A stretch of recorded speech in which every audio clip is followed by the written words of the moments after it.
the end of West F Street in the early 1950s. Before they started pumping 93% of its incoming fresh water to the Central Valley and Southern California, Carquinez Strait was clear enough that you could see bait fish swimming in it. Now the water is so silty you can't see your finger 3 inches below the surface. My mom fished for striped bass from a wooden pier below the concrete wall at the northwest corner of the street. Suisun Bay used to be a breeding area for sturgeon and striped bass, but it's so saline now the bass aren't reproducing.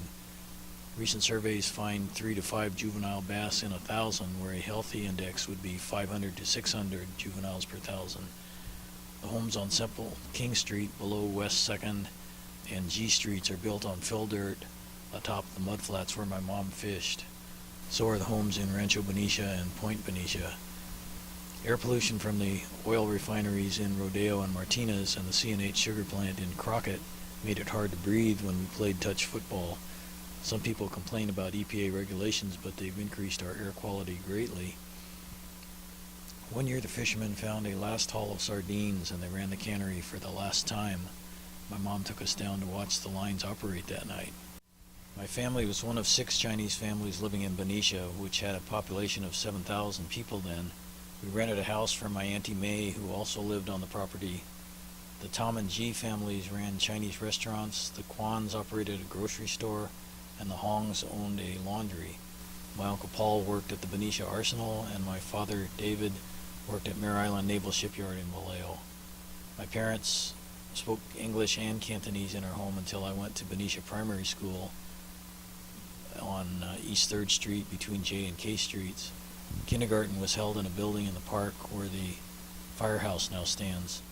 My parents stopped speaking Cantonese at home to help my brother and me adjust to American culture. There was a Benicia Vallejo Chinese club that got together monthly for poker and mahjong games. They still exist and are still a social organization. We kids would play while our parents gambled and socialized. The club sponsored Chinese language classes, but the lessons never stuck. Our cousins who lived in Daifao, which is San Francisco, had the opportunity to speak Chinese on a daily basis. We drove down to San Francisco about once a month to visit our cousins on the old highway, which is now San Pablo Avenue. Chinese living outside of San Francisco were uncommon and isolated. Cal Yi Farms still sells dried fruit in Fairfield. One time we put our car on the ferry to Martinez and drove to a Chinese friend's egg ranch in Pleasant Hill. Our friend showed us some peanut-shaped eggs that young hens produce when they first start laying.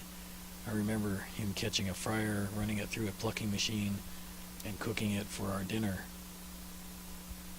I'm the only former 1950s resident of West F Street I know of who still lives in Benicia, although I moved away for 31 years, returning in 1987.